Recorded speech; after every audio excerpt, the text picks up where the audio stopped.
What's up, everyone? Welcome back to another Killshot MMA Fantasy Breakdown podcast. We're looking at UFC Fight Night, Hall versus Strickland. Let's do this.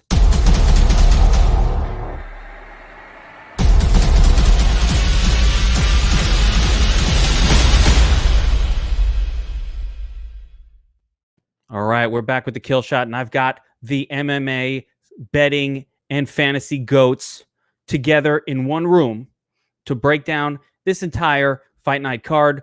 We've got Dan, Best Fight Picks. Levy, what's up, my man? Chilling, man. Another card, ready to get the job done this weekend. Hell yeah, hell yeah. And we got BigMarley back to the sleeveless look. You know the 17-inch guns don't come out for no reason. You must be feeling good about this card. It's to intimidate the judges, really. You know, they've been they've been getting to me this last week, so hopefully we can get that fixed, and that would help out a lot. But it's tough when you think you see a fight one way, and then two judges disagree with you, and it just completely changes the outcome of everything. It's terrifying, man. It's like one of the scariest things ever, because it's like you think that look. I'm not one to ever complain or cry robbery or anything like that. And you know, I bet on Jordan Williams this weekend, and I take that L like a man, fair and square. He got his ass beat. That was a bad bet. But when you bet on Miranda Maverick, when you bet on even Sandhagen, it seems like weren't we all watching Sandhagen and Miranda Maverick win their fights? They were close fights, but they were clear. I thought it was clear. I can't imagine like being the fighter and losing your win purse because two judges don't know what the hell they're watching. I don't even get it. This was a Vegas card too. We're not talking about, right? That was Vegas in the Apex. So we're not talking about some Houston or Florida judges that don't know MMA. These were definitely the better judging crew that was in place here. So a little bit weird, but I did see, to your guys' point, I did see some media stats specifically about the Maverick, and they could not find one person who gave it to Macy. Not one. Like, I think it was like 18 or 19 media sources, all 29-28 for Maverick. So that was kind of weird. It was pretty clear. I don't know what the judges saw, really. I would like to hear from them. Like, what made you see 2 rounds for Macy? I don't know. Like, Kevin, you should click this link I just sent you and screen share it, like, just so y'all see who the judges are that we're dealing with. Because I don't think it's people like, I think we're dealing with elderly people that literally, like, look, that's Adelaide Bird. That's one of the judges right there. Wait. That was for real? I thought that was a joke. No, that's not a joke. That's Adelaide Bird. She was one of the judges? The person with the red is Adelaide Bird. She is one of the judges that judges these fights. She is the one that scored Canelo versus Mayweather a draw when the fight was like 10-2. Like, these are the people scoring the fights, guys. Like, so at this point, is this a paid occupation, Dan? Do they get paid for that? They do, but even if it was free, we'd do a better job. Like, and it's one of those things where it's like, it's not even about handicapping the fight, right? It's about handicapping it through her lens. You know, who does she deem to be the more handsome fighter? Like, what does she consider effective and not effective? So it's crazy, man. I want to show you what I think the fight looks like from her lens, but I don't have the technology to blur the screen and just make it look all blurry. She looks like she's got cataracts. Like, how could she even see what's going on in the fight? She's got some thick ass glasses going on there. That I thought was a joke for real. I did not know that was a serious tweet. I saw that. I wouldn't trust her to read my kids a bedtime story, let alone judge a fight. Bizarre. Well, you know, I think part of the problem, if we're going to get into it, is they're kind of looking at boxing judges and saying, hell, you could work UFC also, as if it's the same thing. And it really isn't the same thing. I don't understand at this point why they would use boxing judges for UFC fights. They should have UFC judges, people who are trained in judging UFC fights. I don't know how that works, but you want to hear what's even scarier?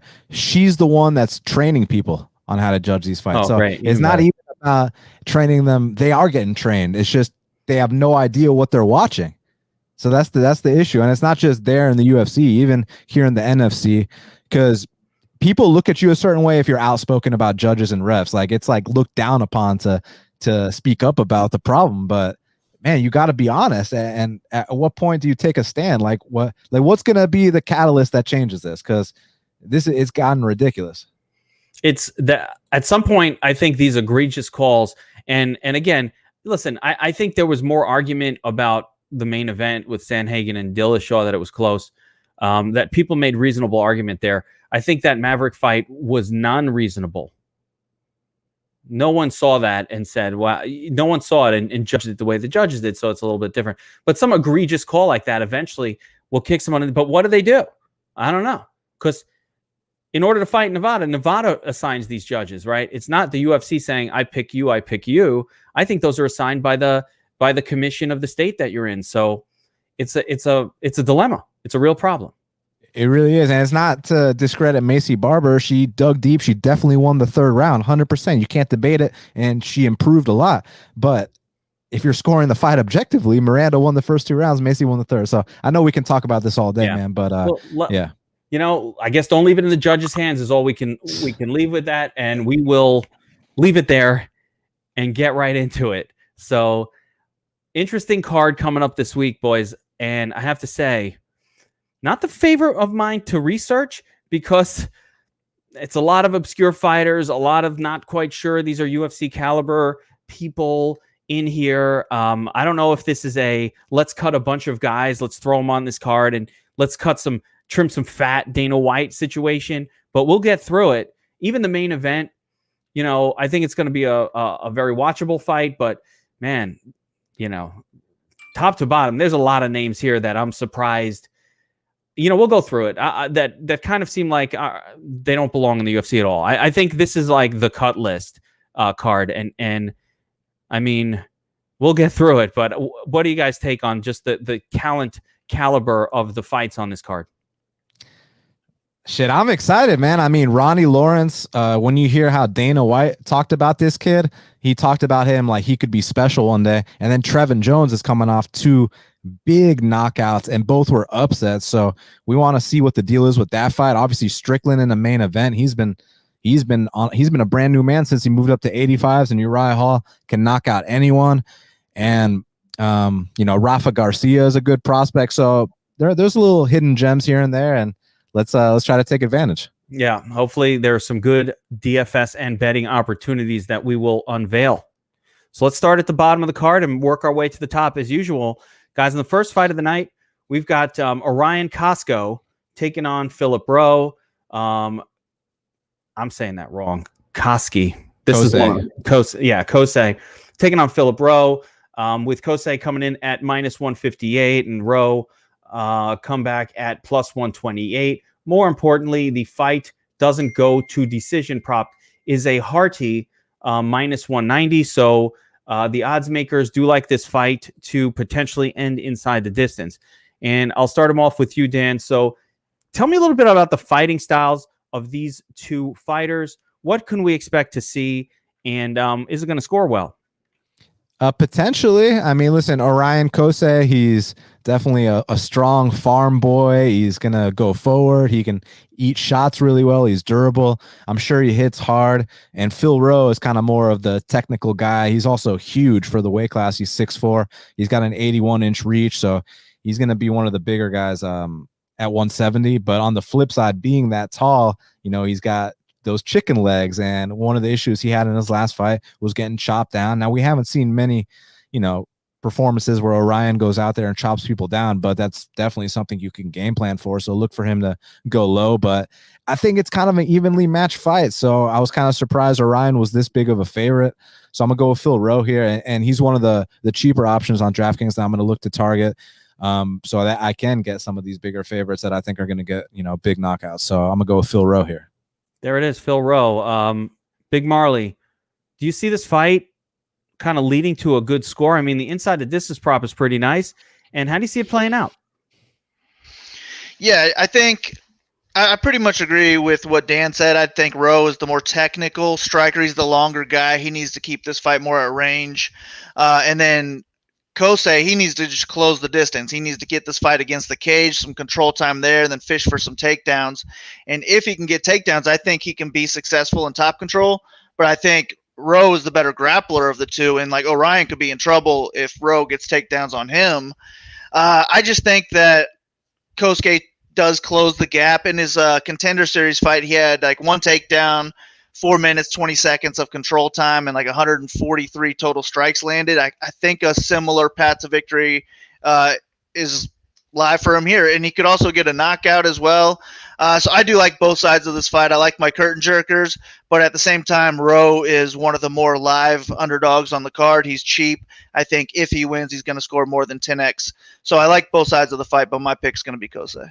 Yeah, I mean, just on a card construction point here, I'm just going to add in the fact that we do have a free square situation on this card, which makes worrying about salary a little bit less important than we normally get on most cards. But with that being said, Phil Rowe at plus 125 for 7,400 on any other card would be extreme line value and might be the best line value outside of the free square fight on this card. So that's definitely interesting. I think more important for me is just first fight of the night, potential inside the distance finish. We want a little piece of that, one side or the other. But Phil Rowe is absolutely the line value play on this card. All right, next up, we've got the aforementioned Ronnie Lawrence, young prospect fight, taking on Trevin Jones. Lawrence, the slight minus 162 favorite. Jones sitting in as a plus 130 underdog. And this one, a little bit more likely to go to decision, according to the odds makers, with minus 135. So a little bit better than 50% chance that it does end inside the distance. Marley, I'll start with you. Lawrence. Lawrence is a grappler. Going to try to take you down. Is Trevin Jones going to be able to weather that storm? I think Jones has a nice guillotine. Maybe he can grab a hold of Lawrence's neck on one of his takedowns. But I love the work rate from Lawrence. I mean, 20 takedowns in his not two UFC fights, but one UFC fight and one Dana White Contender Series fights. You just don't see that with guys. And then he's adding up control time, some ground strikes. He's what we like to call DraftKings gold if he can make his game plan work. So 8.6K, if he has anything similar to his last two performances, he's going to score well over 100 points. He has the highest ceiling on the card. So I love Lawrence for DraftKings for sure. But at the same time, Jones has, that death punch kind of. He can put guys away if he lands just one clean shot. And maybe that could come in 60 seconds and break the slate that way. I mentioned he has a decent guillotine. But I do think it's got to be a finish for Jones to win this fight, whether a guillotine or a knockout, because I just don't know how he's going to outwork Lawrence to win on the scorecards. Even with some bad judging, I think it would be hard to give him the win if this does go 15 minutes. But I love that with Lawrence, we don't need a finish, and he can still have the highest ceiling on the entire card. So give me all the Lawrence, but I also need some Jones hedges and GPPs. Dan, that Jones inside the distance prop, plus 250. Sound about right? Look, the kick can end anyone's night. He's been counted out in both of his UFC fights. He went out there and not just got the knockout, but knocked out two very durable guys who had never been knocked out before. And Timur Valiev, he's gone on. He's about to fight Ricky Simone. So, that just shows the kind of level that Trevin Jones might be on. I think his record is honestly misleading. If you look, most of those losses are split decision losses. And another thing about it is his second pro fight, when he was 1-0, he was in there with a guy that was like 18-4. So he's one of these guys that's not afraid to fight anybody. And his record could easily be like 17-2 if a couple of those split decisions went his way. So he's definitely a live dog. And even if Ronnie Lawrence loses this fight, I think Ronnie Lawrence is going to come back to be that special fighter that Dana White was talking about, man, because you put up those kind of numbers in the takedown department, and it wasn't just a one-time thing. It was a two-time thing so far. You can already just tell that Ronnie Lawrence is going to have a bright future in this sport. He's got the proper approach. So this comes down to, is he good enough right now to beat Trevin Jones? Because the experience difference, Trevin Jones is far more experienced. He's beaten the better guys. And there's a lot of questions about, he put up those numbers with the takedowns, but can he do that against Trevin Jones? So I don't know, because I haven't really seen Trevin Jones get taken down like that. And word on the street is Trevin Jones is apparently a legit black belt under a real lineage. So there's a lot of questions about this fight. I'm definitely going to get involved in DraftKings on both parties. My pick will be Ronnie Lawrence, but I'm not as confident as everyone else because I think it could be first L time. Yeah, look at the score here. Third round win, 10 takedowns in the debut, 8 takedowns in the debut, third round win, got the finish in the third round, 135 DraftKings points. He's done it more than once. Guy's averaging 11 takedowns per 3 rounds. So you said it exactly right. This is Merab part 2 right now as far as statistically. That's DraftKings Gold. And quite honestly, if he's losing, it's because something significant happened to cause that loss from Trevin Jones, which brings me to this fight being pretty close to an all-in fight. You just want one or the other in all of your lineups this week. I'm going to agree with Lawrence as well. I like guys who grapple intensely and don't tire out. That is the ultimate package for me that I look for. That's the unicorn. That's, you got a few guys who can do that in the UFC, and they're unicorn, Gregor Gillespie, Volkanovskis, the Usmans and Khabibs of the world, and Colby of the world that just can grapple relentlessly if they want to and not gas out. So this guy has done that, obviously not against great competition. I'm loading up on both sides of this fight. Hell yeah. All right. Reminder for those of you watching this on YouTube, if you want our picks, our breakdowns, if you want the specific picks from Dan and Big Marley particularly, get signed up at DFS Army. We have an MMA membership. You get the Domination Station Optimizer, all that good stuff. It's $24.99 a month. So get in there. And of course, if you want DFS Army VIP, you can get everything that DFS Army has to offer in terms of daily fantasy sports content. $69.99. Use promo code GEEK, 10% off. Boom. Start crushing your daily fantasy on FanDuel DraftKings. Get signed up. And if you don't do that, smash the like button so you get this video next time we make it. All right. Next up, we've got Ashley Yoder taking on Jin Yu Frey. Again, another close fight. Yoder, minus 142 favorite. Comeback on Frey is plus 116. Highly likely to go to decision at minus 360. Now, Dan, we know Yoder wants to wrestle. That's what she's good at. She's a grappler, wrestler. I don't know what Jin Yu Frey is good at, to be quite honest with you, other than being a little undersized for the division. So how do you see this fight going down? I mean, listen, Jin Yu Frey surprised me. Last time she fought, she went out there, she beat a talented prospect, Gloria de Paula, and she did exactly what she had to do. I mean, I thought that Jin Yu Frey wasn't going to get a UFC win, period. So the fact that she did, and I mean, there wasn't any debate who won that fight. So it was a step in the right direction. And Yoder has also been taking some steps in the right direction. She has won a couple fights here and there. I do kind of, feel sketched about trusting Yoder as a favorite. She's someone that I'd rather back as a dog. But in this spot, like you mentioned, Jin Yu Frey being undersized, I think that Yoder can just slightly have more dominant positions on the mat and win the decision that way. But who does Adelaide Bird think is the friendlier looking fighter, right? Like who? So I mean, what I think, that doesn't even matter, man. I think it's going to be Yoder by decision, but Adelaide Bird might think something completely different. So be careful. There we go. Big Marley. I mean, does Ashley Yoder have any history of putting up a decent score? There it is. She has the win against Kondo. She put up 103. That was it. Oh, yeah. She had a 90 against someone, yeah, right? Miranda Granger, who, in fairness, doesn't seem that bad. I don't know. Yeah, well, Yoder is the play for me here. I think she is the one with a ceiling because she's the better grappler of the two, more likely to get the fight to the mat, more likely to have the control time, more likely to get a submission. But Frey is the better technical striker. The issue is she just doesn't do anything. Like, she's so low output. And then on the ground, she actually dominated 2 rounds in her last fight. She had over 10 minutes of control time, and she only landed 50 strikes total. She scored like 72 DraftKings points. So I'm just going to fade Frey. Even if she wins, I don't think she gets 10x her 7.8K salary. So I have no interest there. But I do think this is a decent matchup for Yoder. It's just her striking just looks so bad. Sometimes she doesn't look like she even wants to be in there. So she's hard to trust. I would rather trust her at dog money, like Dan said. But for me, it's Yoder or pass. I don't know if that win against DePaula was good, was a testament to Frey being good, or DePaula maybe not so good. Well, it's not really even about that. It's about the fact that DePaula can't get up from bottom. And that's one area where Ashley Yoder is definitely a better grappler than DePaula. But DePaula is a better striker than both Yoder and Frey by a long shot. So I think it's all about styles make fights, man. Yoder can get up from bottom versus a smaller opponent. So probably won't be the same issues we had versus DePaula. No. And neither one is such a great striker that they're going to scare the other one very much. So, yeah, I mean, I like Yoder here as well, just because she has shown a willingness to grapple.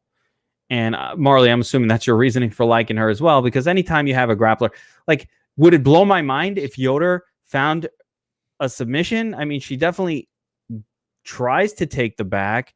Rear naked choke isn't out of the realm of things that could happen. So, you know, I'm going to go on the Yoder side. I don't think Jinyu Frey has any upside here at all. She doesn't have the size. Even an unwilling striker in Yoder, I don't see her knocking Yoder out. And beyond that, I don't understand how she scores well. So, yeah, I'm going to go with Yoder here as well. All right, next up, we've got Danny Chavez taking on Kai Kamaka III. Kamaka's the slight -122 favorite. Chavez sitting at +100. Fight goes to decision, a unattractive -175. Now, Big Marley, is there any reason for me to want to target this fight on my fantasy lineups? I would say because it's like the mid-range price of the week. We don't need 100 plus from these guys. You know, it only takes 82 plus to get over 10x here. So that would be my reason for it. I think it's going to be one of the more fun fights on the card as well. I just don't know that it's going to score real well for the winner. Probably looking around 10x or so. It's such a close fight that I don't really want to invest much in either side either. I don't want to throw in lineups to the pot by taking both these guys. I'd rather fade it than go all in on it type deal. But I think I'm just going to lean with Kamaka because I'm more impressed with his overall game. When he's fresh anyways, he can gas out later in fights, which could be a worry here. But he's the younger guy. The eye test, I think he just looks like the better fighter. I think he can mix in takedowns. So he's the one that I would rather have in my lineups. But I don't have any confidence in that. And Chavez has some mean leg kicks. He could land a couple calf kicks real early out of the gates and just take Kamaka completely out of his game and get a finish of his own. So definitely not a fight to completely fade. We might need these guys, but it's not going to be in my single entry. I'll say that, and I'll pick Kamaka to get the win. Yeah, I'm not super convinced we're going to need this at all, just because of, the free square situation with the 7K fighters. But Dan, do you have a strong lean on this one? I mean, if I'm doing MMA math, and I do like to do MMA math, you know, it was Chavez that beat TJ Brown and Kamaka that lost to him. Yeah, but that's a horrendous example because the TJ Brown versus Kamaka fight is widely regarded as an even worse robbery than Macy Barber versus Mavericks. So the split means shit to me. But as far as relevance with bad decisions, by the way, I just want to say, that saved my ass on DraftKings. I was all over TJ Brown, so I was shocked that he got the win. But you know, I was shocked that he got that win, but I had loaded up, so I was very happy that the bad split went that way.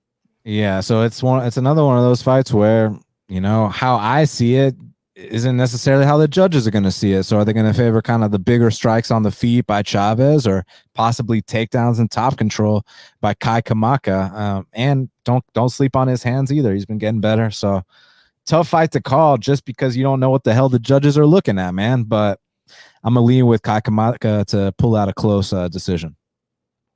There we go. All right, let's move on. Next fight on the card, we've got Rafa Garcia, a -300 favorite, taking on Grutz. He's back. Chris Grutzenmacher, +225. Fight goes to decision or doesn't, is sitting at pick'em odds of -115, so not a whole lot of clarity there. Now, Dan, it's been a while since we've seen the Grutz in the UFC. Do you think he has any kind of a shot as a pretty hefty underdog against what is a rising prospect in Garcia? Look, he's got a shot, but it's dependent on certain things happening. I'm pretty familiar with Grutzenmacher. You know, I max bet Davi Hamosh to beat Grutzenmacher, but then I bet Grutzenmacher at dog odds against Joe Lozon. So, and I passed on Grutzenmacher at huge dog odds against Alexander Hernandez.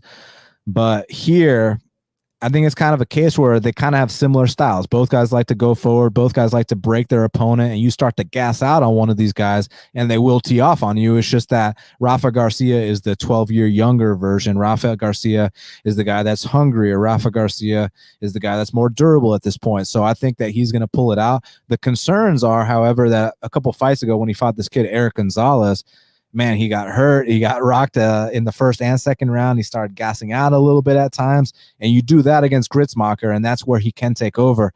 But I kind of feel like Rafa Garcia just fights at a different pace than Gritzmacher and all the other, things that I mentioned, about the height, the age, et cetera, being hungrier. So I think Rafa's going to pull this one out.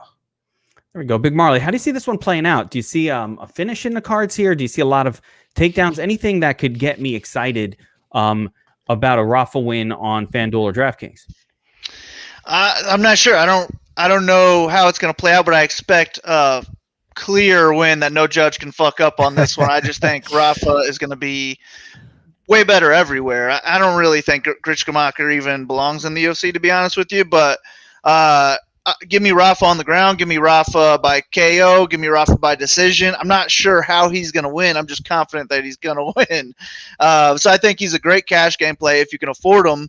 But for GPPs at 9,500, we probably need a finish. I mean, I think he could rack up takedowns and control time here and score okay in the decision. But if you told me that this fight was going to go all 3 rounds, I would not really want to pay 9,500.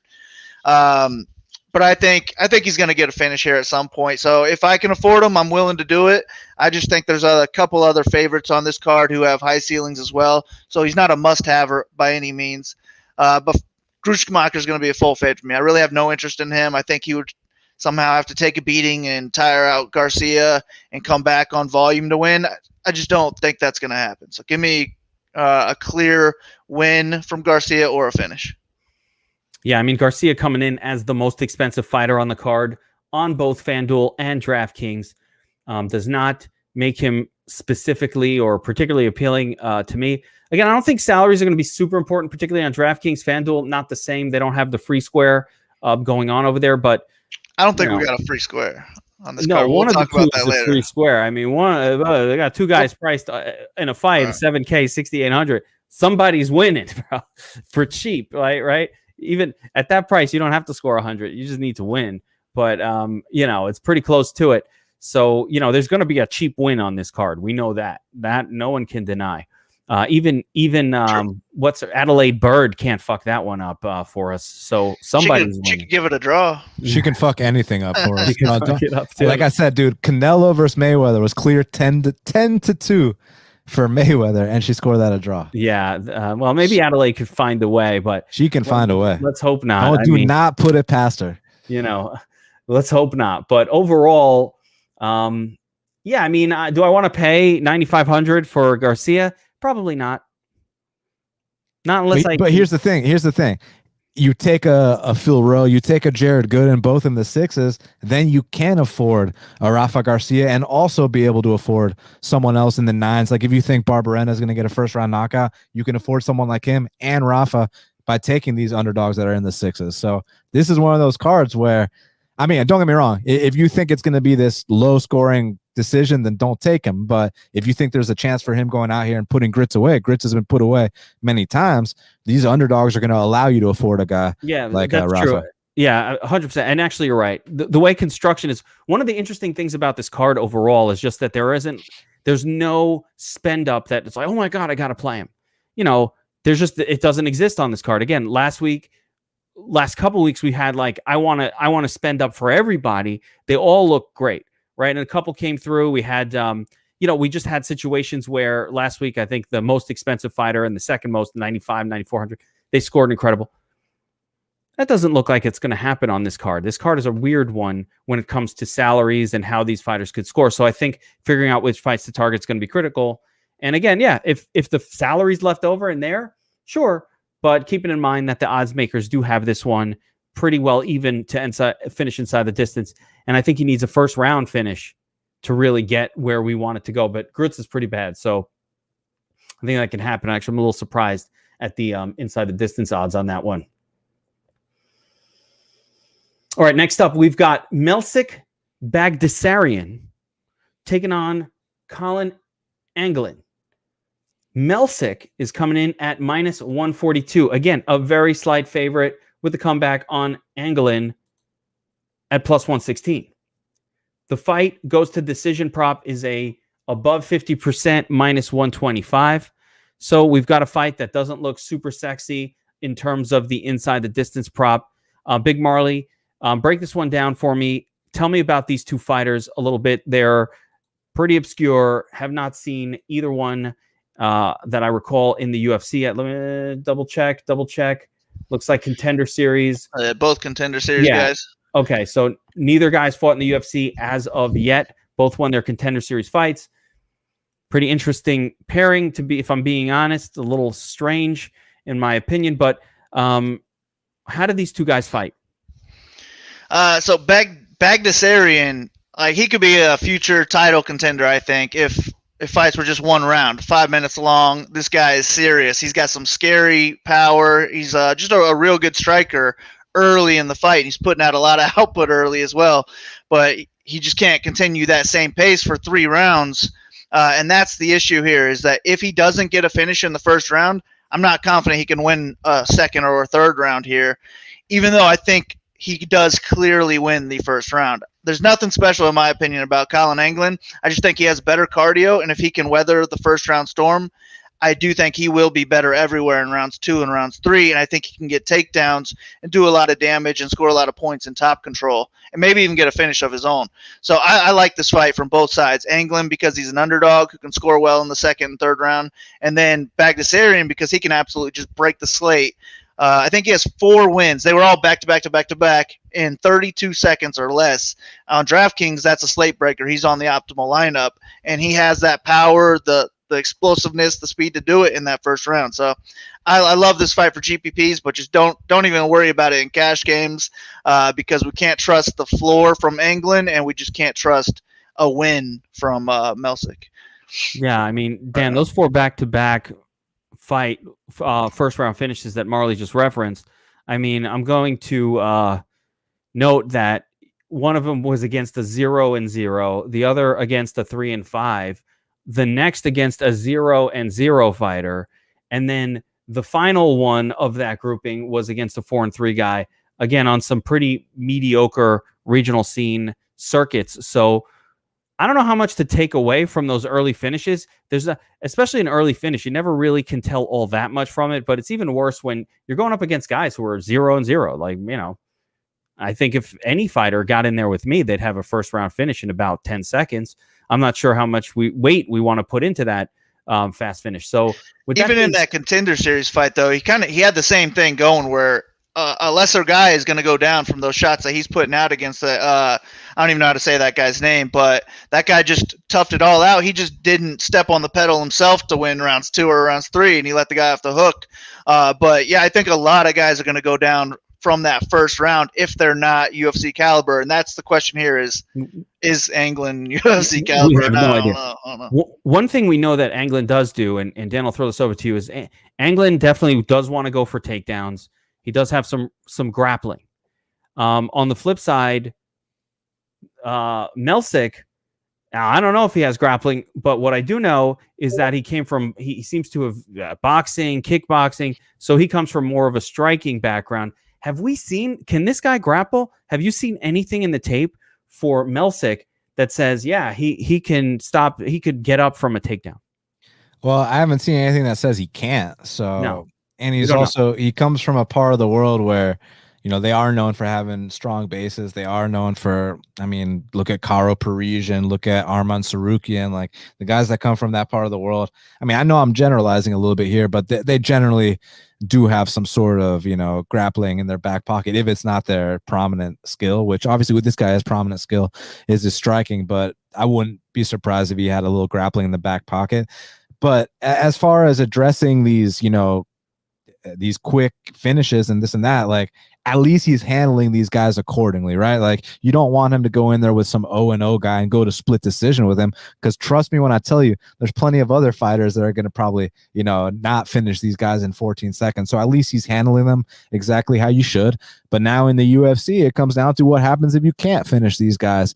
So down the line, and maybe even here too, there's tons of questions of what happens if the fight gets extended. And with Anglin, it's like the opposite. I got questions of what happens if he gets touched up early, man, because I saw a lot of openings on the feet too. So I've been flipping a coin. I'm gonna say Anglin can kind of grit it out, but I don't know. Tomorrow I might be on Bagdasarian, man. It's one of those coin flip type fights. Yeah, I'm a little surprised that Anglin is the underdog. I mean, it's just in looking at the skill sets and these two guys, I kind of thought Anglin would be favored. But at the same time, I don't know how you know. I don't know how you could tell, again, because with Bagdasarian, his fights end so fast and they're up against such poor competition. It's really tough to see. I wouldn't even count this fight as a step up, because whoever wins this one is still going to need to prove himself against the proven fighter. So we haven't seen it from either of them. I do like the potential here for some decent scoring, particularly if Bagdasarian potentially could gas after a first round explosion. We saw last week what happens when your opponent gasses. Hello, Derek Minner. What happens is their opponent scores a shit ton of fantasy points against a gassed fighter. So there is that outcome, and I saw it last week with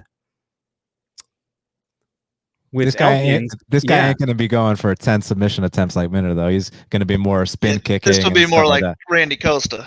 Yeah. No, exactly. I mean, I'm thinking more if Anglin can execute enough wrestling on this guy to just wear him out, and we just haven't seen it, so we don't know. It's far from a definite. But I'm trying to figure out, all right, where are the angles where this fight winds up scoring a ton of points? There's a lot of fights on this card, so we got to really narrow down which ones to target. This feels like a mediocre target. I'd put it in a sort of average range where there are a couple of outcomes that lead to big scores, including the Melsick early finish that he's gotten before. But we've seen Anglin get early finishes too. So lots of possibilities here. And without taking a strong stance, I think Anglin, just because he's cheaper, is probably a more interesting play if salary was a concern. If not, it's just a fight I want a little bit of exposure to. All right. Next up, we've got Nico Montano taking on Yanin Wu. Montano's coming in at minus 250. Comeback on Wu, plus 198. Fight goes to decision, a hefty minus 280. So, Dan, how do you see this one going down, man? Nico Montano, former champion, I think. Yeah, she was the first before Roxanne, but a real champion. Not before Roxanne. She fought Roxanne before Valentina. They built a reality show around this new weight class, and it was supposed to be Sajara Eubanks versus Nico. Sajara pulled out at the 11th hour, so they got Roxanne to fill in. Roxanne fought Nico. Nico won, and ever since she won the title, it's all been downhill. Because I actually thought she was impressive on the Ultimate Fighter, man. She beat Lauren Murphy on the show, which Lauren Murphy is like top 3 maybe in her weight class right now. She's about to fight Valentina. So I know the talent is there. It's just I don't know if the mentality is there, and the mindset has to be there to keep winning and to perform at the highest level. Now I understand this is a massive step down, but we've only seen Nico Montano once since 2017, and a lot of psychological shit went down, man. I mean, she was ridiculed to a point for avoiding that Valentina fight. I mean, rightfully so. If you're the champion, you better fight the number 1 contender. But, the fight is such a mismatch that none of us really blame her for wanting no part of Valentina, because you see what Valentina has been doing to these girls, right? So, but ever since she hasn't recovered. It's not like she, avoided the Valentina fight, but then got on a win streak. She avoided the Valentina fight. She lost to Juliana Pena, and no one heard from her ever again. She's moving up a weight class now. I don't know. Let me ask you a question. All of these cancellations, right? And she's had more than anybody. Is that on her end? The other end has been bad luck, or has it been her? Click the plus button to the right on each one. So tell me what they all say. Rescheduled. Here we go. Montano COVID. Montano withdrew. Montano not cleared.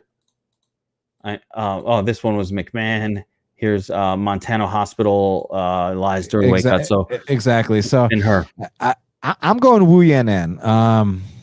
I'm okay with being wrong because I understand skill for skill. Montano probably is better, but there is something to be said about activity. And also she moved to the States. I forgot who she did this camp with. She did this camp with someone good. I just don't remember off the top of my head. Oh yeah, with Timo Yama and Alex Perez, and the team that brought up Cheeto in the USA. Cheeto recently moved to Coach Perillo, but most of his USA run was done under Timo Yama. So at least she's getting good looks here in the United States. I'm gonna say she's slightly hungrier for a win, and this in a fight like this, it could be a battle of inches. So I'm gonna say Wu Yanan via split decision. Let's see what Adelaide Bird says. I was just going to say, I think it's going to be Adelaide Bird winning this fight by whatever the fuck she wants. Big Marley, what do you think about this one? I mean, it comes down to Montano, who we haven't seen in forever, against Wu Yanan, who hasn't looked very good. Yeah, I mean, I think it's just all the questions on the Montano side. I think she is the better fighter, really, anywhere this fight goes, but she could have a lot of success on the ground, in my opinion. Just get some takedowns, rack up ground strikes, control time. I think she does have a path to a high score, even in a decision win here. It's just I don't know that I want to trust her with my money when she's that expensive. There's a lot of favorites on this card that can get high scores. So I guess what I like most is I don't think people are going to be on Nico this weekend, and that if that lowers her ownership, then I'm cool with being higher than the field. But if I get the feeling that she's going to be popular at all, then I want to be low on her, I guess. And then Yanan, I really just don't have too much interest in her. If she wins, she probably scores well. She can put up some volume. I think she's I think this is a mismatch if Montano is anything like she used to be. I just don't know. I have no idea what to expect from Montano. She's going to be my pick and my DraftKings play of the two. Yeah, I mean, the one issue that we have to deal with is Montano being priced up at 9,100. That's a little spendy for a fighter. She needs to be incredibly takedown heavy in this one in order to win and score really well. But she has exhibited in occasions when she has fought that she does have volume, that she does have wrestling and takedowns. I have no idea. I don't know how to judge a person who hasn't fought in a couple of years, who's canceled a lot of fights or whatever, but I don't think it matters that much. I think if she does get to the arena, if she does fight, and that's still a big if today on Thursday, that she makes it to Saturday and doesn't find a way out, I think I'm going on the Montano side here to get the win and to probably score pretty decent in a win against an opponent who doesn't seem to be very good at the grappling side of MMA. So I think that's really where it comes down to for me. I just think anytime you have somebody who's a willing grappler and probably an equal striker, maybe a better to Wu Yanan. I just don't know where Yanan is better at all other than psychological things, which I can't fucking judge that. So I'm going with Montano as well. Not necessarily a priority to force into lineups at 9,100, but if salary's there, that's one way I'll be going this week. All right. Next up, we've got the Bam Bam, Brian Barberena, minus 265, taking on Jason Witt at plus 210. Fight doesn't go to decision prop, minus 215. We like this fight, or Vegas likes this fight to end inside the distance. Now, Big Marley, man, Bam Bam, he is up and down, and sometimes he looks amazing. Did Vicente Luque take his heart and soul away from him? I don't know. He definitely had some sort of, I guess he almost died. I don't know. I'm sure Dan can tell the story, but he had some real issues the last couple of years and some injuries.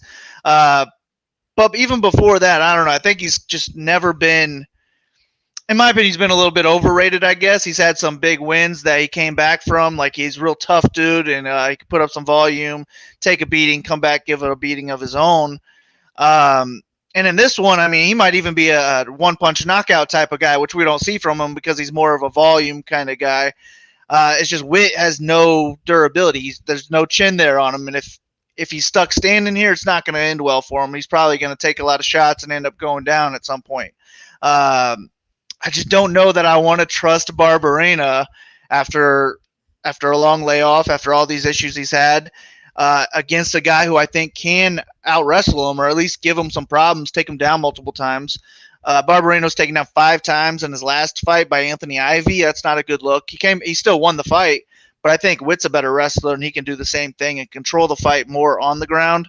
So I think on the Witt side, if he wins, it's going to come from grappling. He'll score well, I think.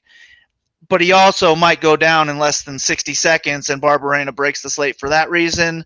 So it's a tough one to call. I am picking Barberena to eventually get a knockout, second round, maybe third round knockout here. But I think we see some early success from Witt with the wrestling. And if he can continue that success, I think he's a live underdog here as the cheapest guy on the card. I'm going to be overweight to Witt because he's going to be unowned, and then I'll be underweight to Barberena because he's the most expensive guy on the card, and I think I just don't know that I want to trust him when I can just pay $100 less for a guy like Rafa or a couple other underdogs. Yeah, I mean, Barberena exemplifies what I said before about not having these expensive targets on this card that seem locked in to massive scoring wins if they win. Obviously, the chance is always there, Dan, but just because we saw Matthew Semmelsberger knock this guy out real quick doesn't mean that Bam Bam will do the same thing. So, I mean, how do you see this one going down? You think Witt will be able to get some of those takedowns that he so wants against Bam Bam here, who hasn't been the best in terms of takedown defense, 60% for his career? I mean, maybe. But at the end of the day, ever since Barberena moved up to 70s, you got to be a certain level to beat this guy, and the guys that have been beating him are all the best guys on planet Earth. I mean, Colby Covington, Leon Edwards, Vicente Luque, Randy Brown's a stud too, man. So I just don't. Not one of these losses were where you expected Bam Bam to win. Every single one of them was like, yeah, he ain't winning this. These are all against real studs that have had long careers in the UFC, that will continue to have long careers, that guys at the top of the game. And with Jason Witt, the quality of his chin rhymes with his last name, if you catch my drift, so I think it's going to be a knockout. Look, he might get a couple takedowns here and there, but considering everything that Bam Bam Barberena has been through, almost dying, and then he came back, he got his feet back under him, beat Anthony Ivy, who's kind of a similar matchup as Jason Witt, just wants to hug the legs, wants to grind him out, and I don't see him grinding out Barberena, so I think he's getting knocked out, and I'm gonna go Barberena to win this fight. There we go. I agree. Oh yeah, and DraftKings wise, the thing I love about having Phil Rowe on this card, and having Gooden on this card, and these other guys that are in the 6s, is that now I can have Barberena and Rafa Garcia on my lineup and not sweat those mid-range fighters either. So I think, I like it. Absolutely, and I agree. I think, listen, Jason Witt is one of those names. We've gone through a few of them already. I didn't want to necessarily call him out, but Jason Witt's one of those names where you kind of question, why is this guy in the UFC? Like, I don't know if they just need a lot of bodies to fill up these cards or something, but there's nothing he's done ever that says I belong in the UFC as a fighter. Bam Bam has done things that say he's tough, he belongs. So just for that reason alone, yeah, Bam Bam. As far as paying $9,600, again, not something I'm going to prioritize, not locking that in, but you just got to mix in these expensive plays on FanDuel and DraftKings this week, because what else are you going to do? That's what you got to do. None of them stand out. There's, Mirab Dawashvili's not on the card. We've got to do what we've got to do here. So next up, and John, Dan, I'm going to start with you on this one, because your boy, Jared Gooden, last-minute replacement, free square situation against Nicholas Stoltz. Now, what's interesting is when they just broke the news that this fight was coming out, the odd makers kind of set him pretty close to even, or maybe that was like a fake pretty close to even. At least here we go. I don't know which ref. I don't know what the fuck that means, but it's Bet Online. What is it? Bet Online. Bet Online. Okay, there we go. So Bet Online at the very least opened them for a second as pretty close to pick 'em. Quickly, Stoltz was steamed down to -200. You've got the inside info. You've got Jared Gordon in your cell phone. You're texting with him every day. What's up, bro? Has he been training? Is he ready? I saw him at the NFC fights on Saturday, and he looked in remarkably good shape, like to a point where I went with Shaq, and Shaq was like, damn, Jared looks like he's in striking distance of making weight. And we had no idea the fight was going to happen. We talked for a little bit, and he actually said he was eyeing a fight with Mike Perry, but then they just called him and was like, hey, do you want to fight on Saturday? And he's like, yeah, sure. So he always said to me he wanted to be, the next generation Cowboy Cerrone, like ready to take a fight on 3 days' notice. Like, it doesn't matter. He just wants to fight everybody. Looks like he's in shape. I know he's been training hard. I got certain questions about certain things, but not his work ethic. That's not one of the things that's in question. Look, the first 2 fights, I thought the Juban fight was a barn burner. I thought that was like a classic UFC fight. I thought that was a fantastic fight. Should have got fight of the night, but they gave it to Sasha Palatnikov and Kosei, which was ridiculous. And then the next fight against Magomedov, I mean, it's just a bad fight for him. I mean, it's remind me the last time someone looked good against a Nurmagomedov. You know what I mean? So it was what it was. This is not a Nurmagomedov. This is finally a fight that's, around the level that I want to see Jared fighting at. Stoltz, I mean, I don't got anything bad to say about Stoltz. He's solid. He's all right. I think Jared's probably the more physical guy here. Jared's got nothing to lose. His back's up against the wall. So I think he's going to come out here and take care of business. So obviously I'm rooting for him. I'm biased. I wouldn't pick against him. But yeah, I think he takes care of business. And at least the line is wide. I mean, it opened -130, Jared, So I get if you want to slightly favor Stoltz. I mean, I really don't get, because it's like, he's 0-1 in the UFC, and I don't think he was that impressive in his fight. I think this is an even fight, man. So give me the plus. What is it? Looks like plus 175 or 165. Okay, yeah. Give me that, because I was plus 115, plus 125. Then maybe I wouldn't. I'd just be like, okay, but plus 165, plus 175. I think we need to show him a little bit more respect than that. A little shout out, by the way, to William Hill at plus 180. Little bit of, if you guys bet, if you guys bet on sports, if you're betting these fights, I'm gonna hit up my friends in New Jersey right after this show. Make sure that you have a lot of outs is all I gotta say. Don't, this isn't NFL Jets +3, guys. This is, if you shop the number, you get a better number. I mean, you call the wrong book, you're at plus 150. You call the right book, you're at plus 180.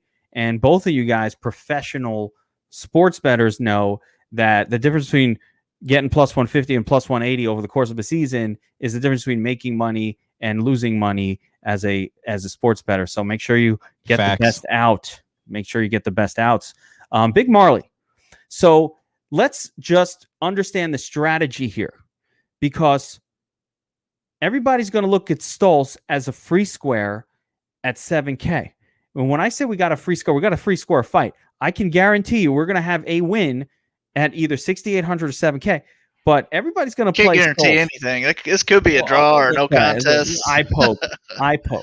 But I mean, that with that aside, we are likely to have a very cheap winner on this card. So the question is, number one, I don't know stylistically how this fight plays out from how many points it will score, and also, how interested are you in going with Dan's guy, Jared Gooden, here as the underdog, who no one is going to play because everybody's looking to play Stoltz as a -205 favorite for the same price?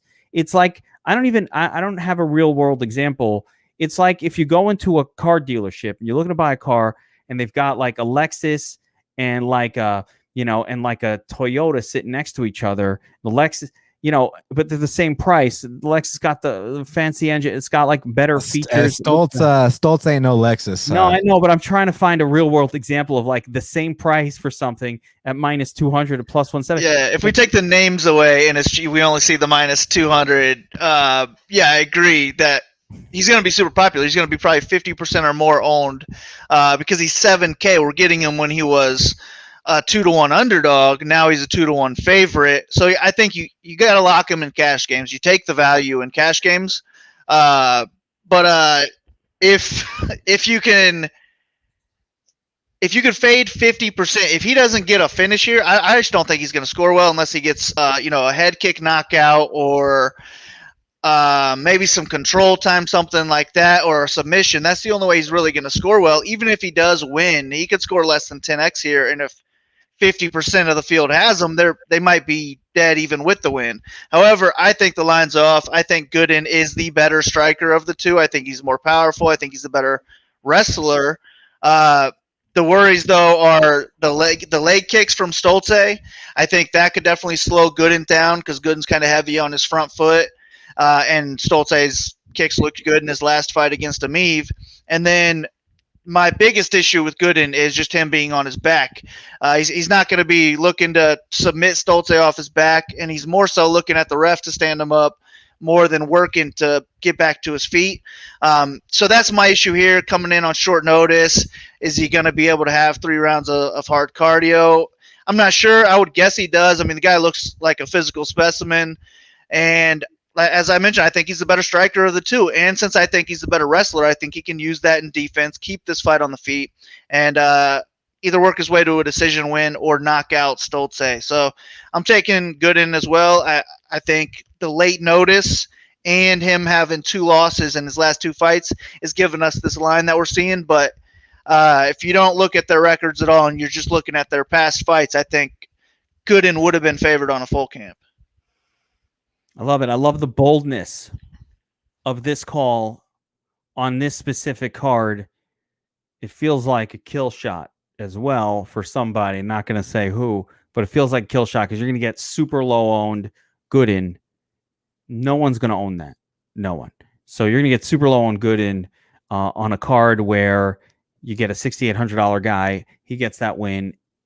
The bonus is the opponent, the loss for the opponent knocks out half the field. So there's a lot of good positivity in a play like that. I like it, man. I'm joining you guys on the Gooden night train. On the Gooden train. The night train. Getting on the train with you boys. The Gooden ride. All right. Let's move on.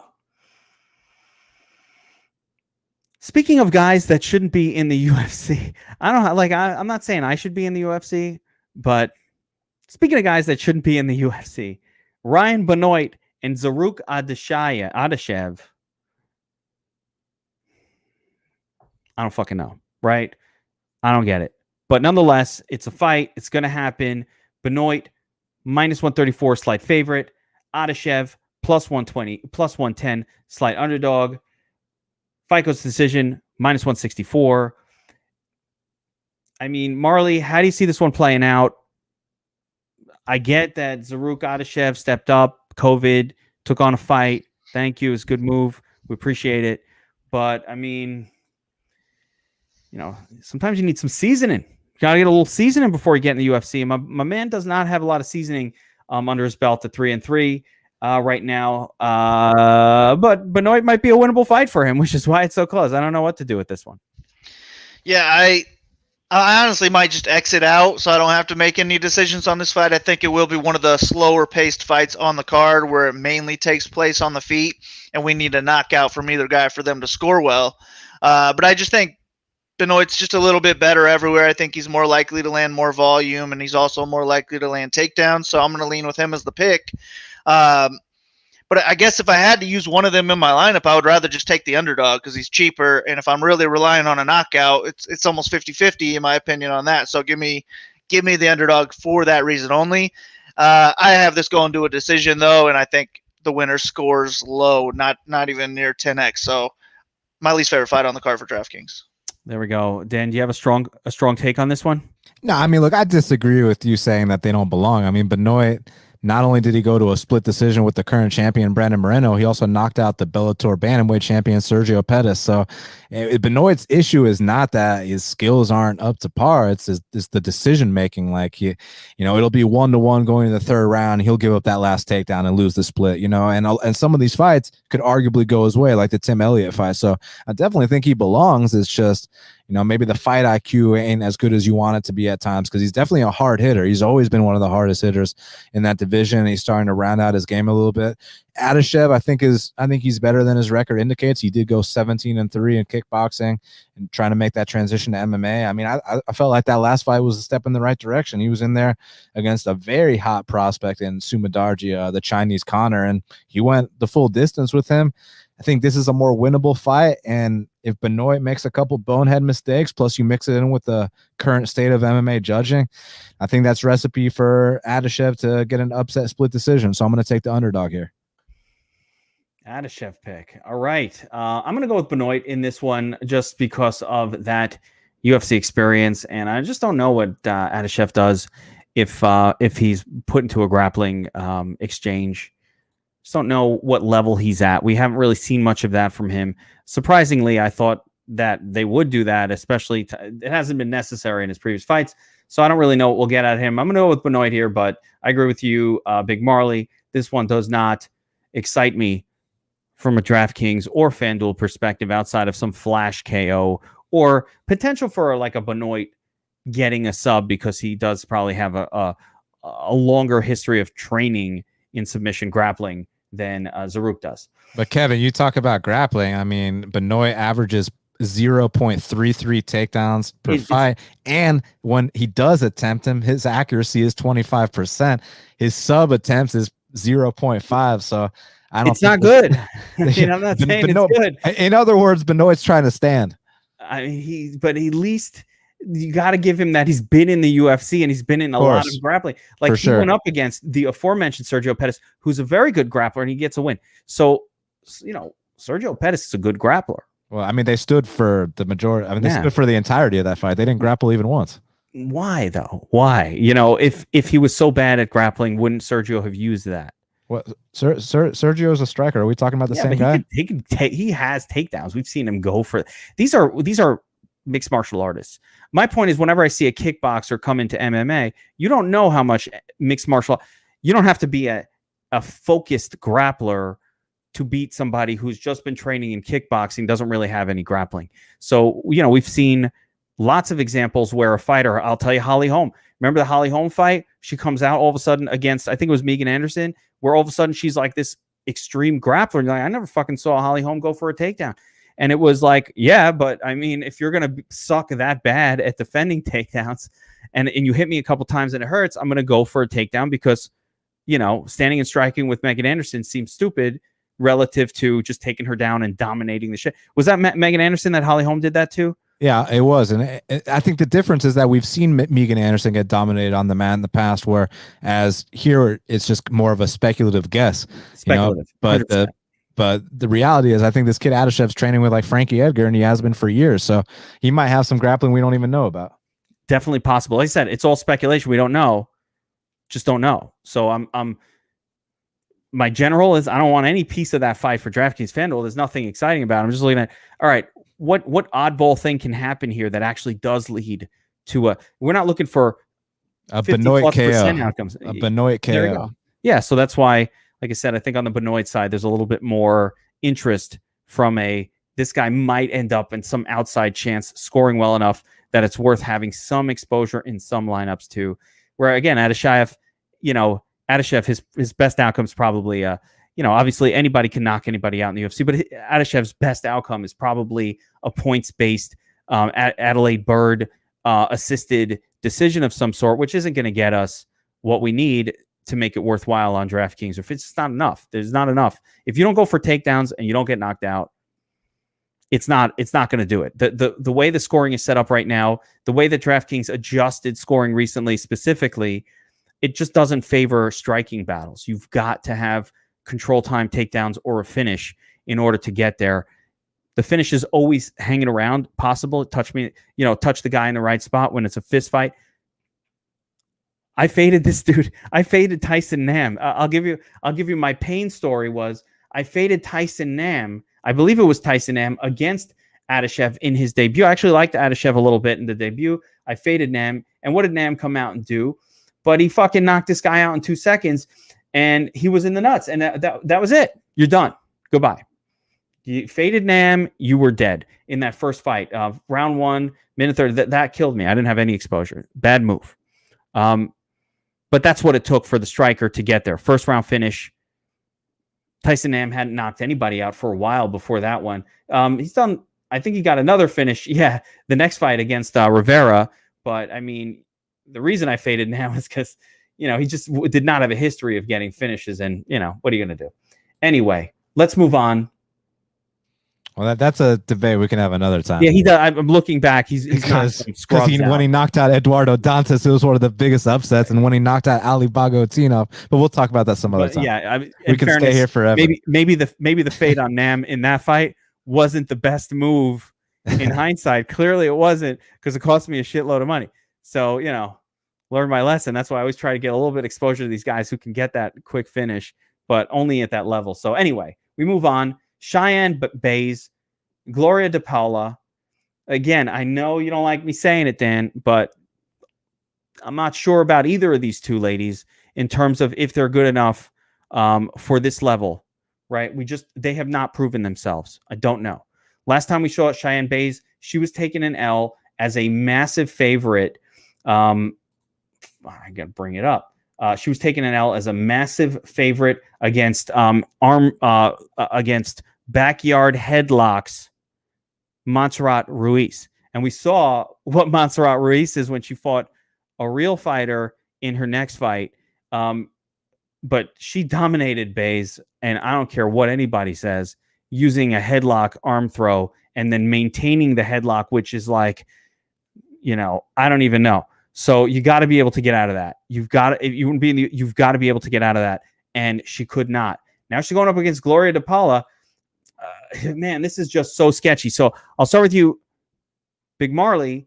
But what do we do here, man? Baze did not look very good. How could you trust as a favorite a Baze that got headlocked into a loss, 3 rounds, dominant? All you had to do was avoid the one move.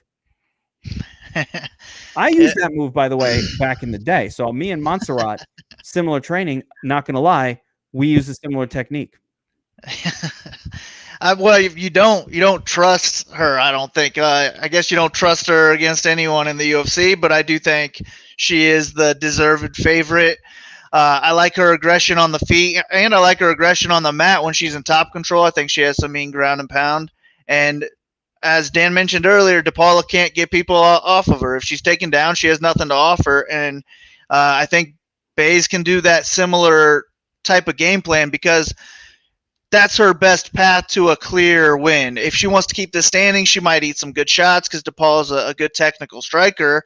I just think the aggression from Baze might outweigh the technicalness of de Paula here. So I do think Baze gets the win. I think she has a path to a high score, but I think that would have to be mainly on the ground or with a finish. And similar to Montana, what I like about Baze is she's going to go overlooked at 8.9K, and I like low ownership. That's about it. But for de Paula, I don't have any interest in her. I don't see her winning this fight with any high volume. If she does pick up a judge's decision, I'm not sure it's going to even be a 10x score. So for me, it's Baze or pass, and I'm more interested in Baze because I don't think anyone's going to be on her, not because I'm confident in her scoring well. Yeah, I mean, Dan, this is a weird comparison, right? I have not seen enough of Baze to know what her approach is going to be. We already talked about earlier in this card. You said this. De Paula proved in her last fight, not so good at getting up when she's been taken down. She's not good at that. Jinh Yu Frey, not the best wrestler, dominated her from top position. So my question is this. Can I judge based on the fact that her husband, JP Baze, is a wrestling specialist, that she too has that skill set, just wasn't able to put it into play against headlocks? Nah, it sounds like you're making excuses, because, I mean, if we're going to criticize Gloria, which we absolutely should, I mean, she couldn't get up from bottom against a washed-up fighter. That was embarrassing. But getting headlocked for 3 straight rounds and not being able to make that adjustment is equally as embarrassing. And it's a shame, because I liked both of their Contender Series fights, man. They both landed over 100 significant strikes. They both went for it. They were both aggressive, and they looked like they were promising prospects. They just, had the unfortunate result in their debut. So I kind of see this as a pick 'em fight. and I'm gonna go with Paula here. She reminds me of her girlfriend, Mayra Shitara Bueno Silva. They're very aggressive on the feet. They hit hard for the weight class. They got a diversity of techniques with the Muay Thai. Whether it's the elbows, the knees, the punches, the kicks. But they both can't get up from bottom. That's the big issue they both have. They share that quality. But I don't think Cheyenne Baze is that much of a grappling threat. She's more of a striker, just a different kind of striker. She's more of a brawler, whereas DePaula is more of a technical Muay Thai type striker. So I'm gonna go with DePaula here to win a split decision. But this is, who does Adelaide Bird? I need one of these girls to bring Adelaide Bird a gift basket on fight week just to ensure that decision goes their way. I think you nailed it in the breakdown in terms of what Baze needs to do. And this is what I was getting at before. Will she grapple? Will she use a grappling heavy game plan against an opponent who showed they cannot get up when taken down? Or is she going to use that brawler style that you just suggested and wind up in a striking battle, which does put this as almost an even odds fight?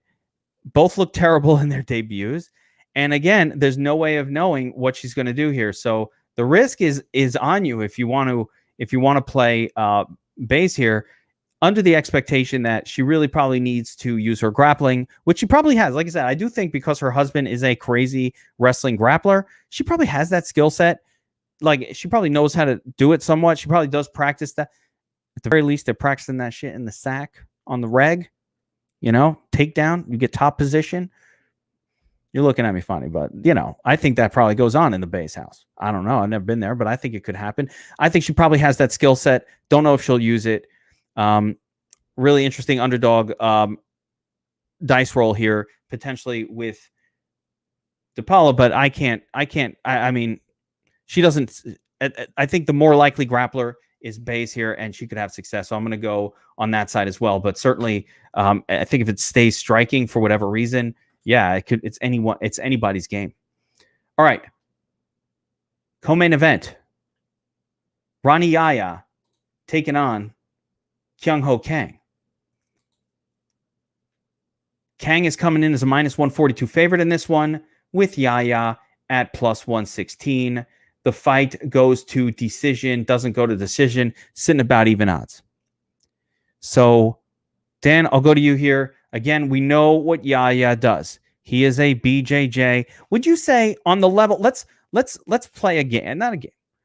Where, on the Damian Maia scale of elite grapplers, where do you put Ronnie Yaya? Is he, let's say Damian Maia the 10? By comparison, where is a Yaya? Is he a 10? Is he as elite as it gets? I'm not going to tell you in that scale. I'll tell you in an actual scale. It's like Rodolfo Vieira.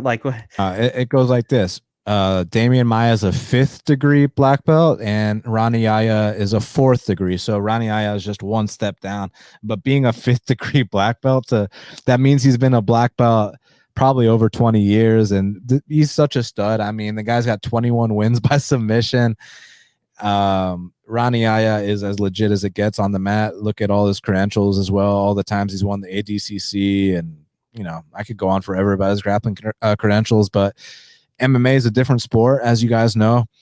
And Kyung Ho Kang is, he's been in the UFC a long ass time too. Let me see when Ronnie made his debut. He made his debut in 2011, and Kyung Ho Kang made his UFC debut in 2013. So Ronnie Yaya has been in the UFC slightly longer.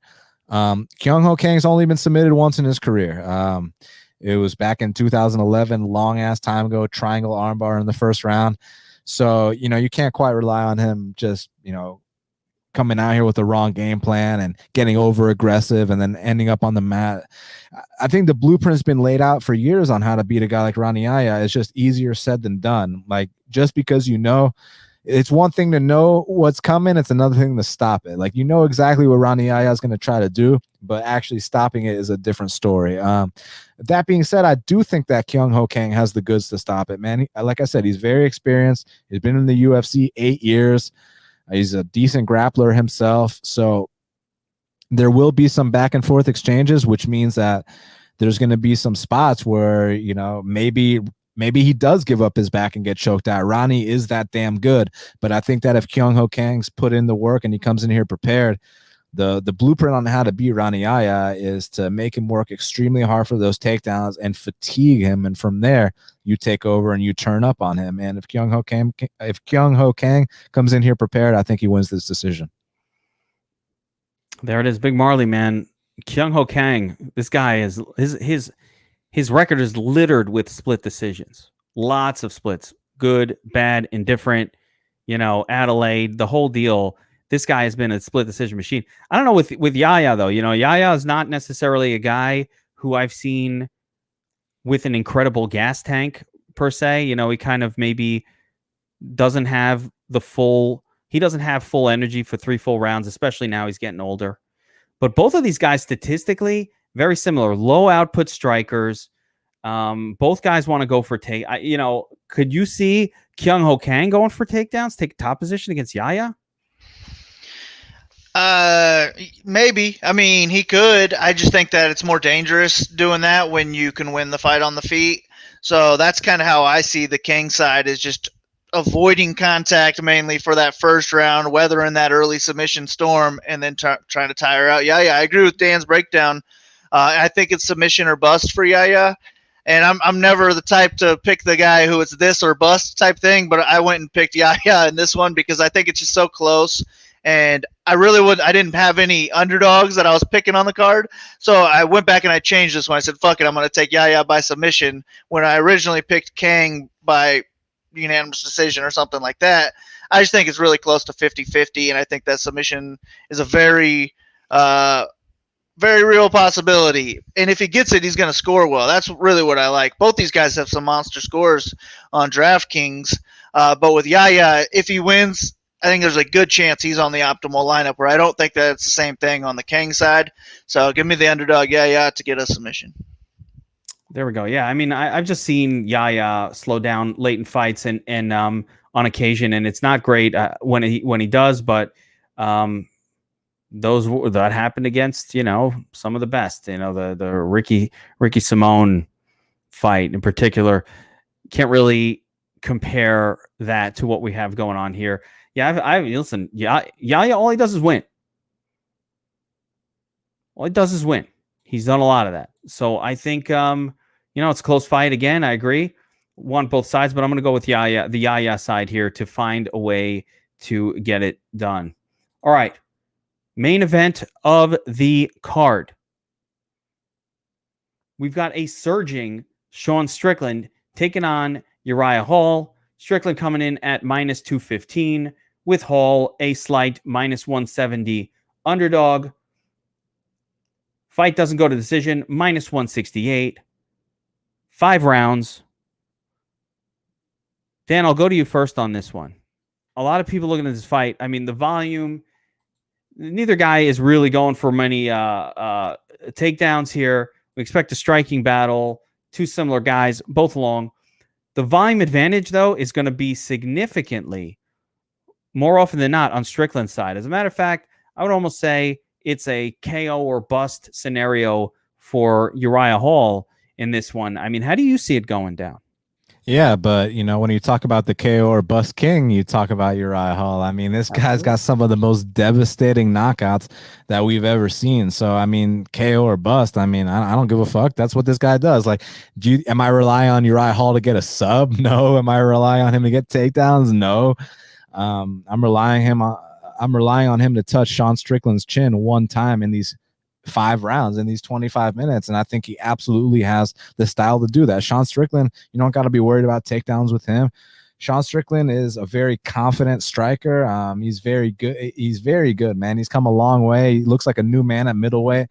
Now, on a side note, I know y'all remember what happened the last time Sean Strickland fought a spin kicker, and I think a similar thing is going to happen here. I'm going to go with Uriah Hall for the upset. I think he's going to catch Sean Strickland. He might be getting his ass whooped the entire time, but one of these counters, Strickland's going to leave that chin up in the air, and it only takes one with Uriah Hall, as we've learned.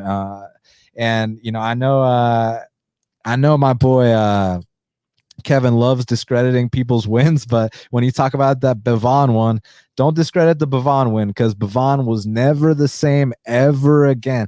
Bevon came into that fight undefeated. People were talking like, hey, this is John Jones' protege. This is John Jones Jr., this and that. And he looked confident in that fight against Uriah Hall. He was going after Uriah Hall. After that, he never fought with that same intensity or confidence ever again. Uriah Hall literally changed his lives. I mean, look what he did to Jocko.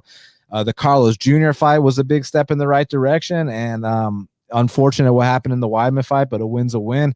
I mean, we're also talking about a guy that beat Thiago Santos back in the day via decision, so I respect Strickland a lot. I think he's come a long way, but I think Saturday night he's getting knocked out. There it is, the KO finish call. By the way, Bevon may never have been good. I think we can agree. It's possible that he took it. I think Bevon was good, and Hall fucking ruined his life. I don't know. Yeah, but Kevin only looks at records on Wiki and Tapology. If you actually watch the performance, look at how Bevon went after him. He never went after anyone ever again. No, I know. I bet Bevon in many of his future fights, because I had researched him before that fight, and I said, all right, one loss. I go for him against the dentist. That didn't work out. Obviously, you play anybody against Dequan Townsend, but I was more concerned with the fact against I mean, you're talking Bevon. How do you not finish Townsend in that fight? Like, he fought scared against his life Townsend. had already been changed. That's why. Yeah, exactly. I don't know. I mean, I never took a life-changing beating, so I don't have the psychology to know what that does to somebody. But it could have been that. But it could have been Bevon just sucks. Either way. You know, we know Uriah Hall is good. We know Sean Strickland is good. These two guys are really both very good. Hall has that KO power, but you know, Strickland's getting some knockouts too now. He's been doing that. So, I mean, I don't know, Big Marley. How do you see this one? Yeah, I think you're right with KO or bust. Strickland just the more well-rounded fighter, the higher volume on the feet. Hall, very high level striking, big power. Only takes one, could get it. I'm just going to say that he doesn't, and Strickland wins over the course of 5 rounds, maybe mixes in 1-2 takedowns throughout the fight, but puts up fairly decent volume. My worry would be that he is a little bit too cautious of that Hall power, and he puts up less output for that reason, and maybe he only scores 80 points in a 5-round decision. I guess that would be the worry. But for Hall, if he somehow squeaks out a decision, I still don't think he's going to score well. It's all relying on that knockout. If you think he gets it, play him, maybe go heavier on him. I'll probably be overweight on the Strickland side, underweight on the Hall side, but not all in on the fight. I mean, with Hall coming off a slate-breaking 0 stat-landed fight, though, I mean, that killed me. I had 0 Hall in, so I can't fade him. You never know what's going to happen in his fights. Definitely not fading him. You know, if I was betting this fight, this is, or if I was going to bet Hall, this would be the prop I would bet. I don't want to take the straight win. I'd go for plus 310 by KO, because I don't see where Hall is going to put on enough volume for Adelaide to figure out a way to pretend that he won a striking based decision. The guy's his strikes per minute are just almost half. I mean, it's significantly lower than Strickland. And I actually think this number is deceiving, because we've seen Strickland increase his volume over the last couple fights to where I believe, you know, he's over 3 rounds, 85, 95, 100 strikes landed. He's increased the volume a little bit on average. What he's doing in a decision wins early in his career, you see some decisions at the 70, 75 strike level. He's up at 85, 95. Actually, 95. There you go. Against Allen, 95 strikes over 2 rounds. So I just think we're seeing the best version of Sean Strickland right now. To me, he's a fighter on the up. Uriah Hall's kind of this fighter who has been around for a long time. You know, I can't deny the wins that he's been getting, but I can definitely take a look at the opponents and say not the greatest relative. Just you know, Weidman has his problem. I don't know about that Weidman win. Do we count it? I don't even know. Your mic is off, Dan.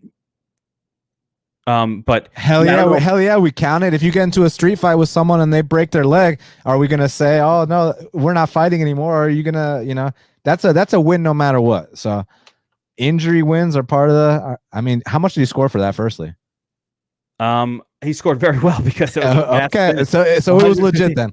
But he didn't land a strike. I mean, it was just the first strike of the fight. We can count it for the record. We can count, hey, it worked on DraftKings. But I mean, he didn't land a strike in that fight. It was just that, right? That was horrible to watch. Terrible. And Weidman's got to get another surgery. It's terrible to hear. Weidman is so brittle. My goodness, bro, if you're watching, and I know you're not, please, no more. Just train people, open a gym, make a lot of money. Shit, I just wish him a speedy recovery, man. Yeah, I mean, just don't fight anymore. Just train people. That was just horrible. We'll see what happens here. But one thing I can say about Uriah Hall is he never, ever, ever throws massive volume out there. That just does not happen. So for him to get this win, he's got to get a finish. It's that simple. You can get plus 300 odds. I can also translate the plus 300 into the chances of him winning by finish at some point along the way. We give him about a 20% shot at 18 to 20% shot at winning inside the distance somewhere along the way. And that's about where I want to have my exposure to him. And I do think that Sean Strickland, if you give him 5 full rounds of striking, even without a knockdown, I think the odds, he's got a reasonable chance of getting a knockout along the way, of doing something that scores well, a knockdown along the way. But you give this man 5 rounds, 25 strikes per round. You're talking about 150 strikes. That's enough to score really well, no matter what happens in a decision. So for that reason, obviously, Strickland is going to be my pick here, but you got to have some Hall exposure for that knockout. If I was betting it, like I said, I would bet the Hall by KO, not Hall by decision. I would just go straight to KO, take the extra juice. And if I'm right, great. If not, Strickland's probably winning this thing. All right, boys. That will do it for the full card breakdown. We are at the kill shot part of the evening. All right, our kill shots are our plays, maybe not the highest owned, do a little something different, hopefully help you win on your DraftKings FanDuel lineups this week. So, Dan, I'll start with you. I have a feeling I teed it up for you. I think we spoiler alerted it early, but I don't know. So, who do you like on this card, Dan, for your kill shot? My kill shot's Uriah Hall, man. I think that when he knocks out Sean Strickland, that it's gonna score over 100 points. It's gonna be brutal. It's gonna be a performance of the night, because anytime that Uriah Hall knocks someone out, it's vicious, it's brutal. He's got a 5-round stand-up fight to do so here, and I think that we're looking at a new guy mentally. He's the team captain of Fortis MMA now. And I think that finally, at this age of his career, he's finally putting it together. So Uriah Hall via knockout is my kill shot. There we go. That was not what I was expecting. I'll go with what you were expecting. I'll take Jared Gooden to kill off half the field with Stoltze lineups, and then also score enough to be on the optimal lineup himself. There we go. Gooden. I like it. No one's going to play that guy. If he does, as you say, that probably will be the nuts. You get the bonus of the 50% owned opponent sinking half of the field. So that's never a bad thing. I'm going to go with a low owned Colin Anglin as a kill shot on this one. He's a willing grappler. No one's going to own it. If he does get this win, it should be wrestling heavy. We're going to see if Bagdasarian has takedown defense and has grappling in him. So I'm going to go with Anglin here, subject to change. Last week, by the way, I changed my kill shot to Darren Elkins on after doing a little more research on Friday night, Saturday morning. I let guys in the DFS Army Discord know about that. So if you aren't signed up for DFS Army and you kind of want to get our takes, get our cheat sheets, our breakdowns, sign up as VIP. You'll get in our Discord. We'll be around. We're answering questions. We're talking fights all the way up to actual fight day. You get to ask a question of Big Marley. Eventually, we're going to get Dan back in there. We'll get that Discord login fixed up for you. So we got football coming up. So yeah, NFL no better season. time. By the way, we have full preseason coverage. The first game is 7 days away. 7 days. Full preseason coverage coming. Robust preseason NFL coverage. So get ready for that. I can't wait. I'm head to toe in football at this point. Still loving my MMA, but head to toe in football prep. So get ready for that. that'll do it for the Kill Shot, guys. We'll see you back here next time. Good luck, everyone. Helmets up. Win those tournaments. 100K on the line this week. Good luck, everybody.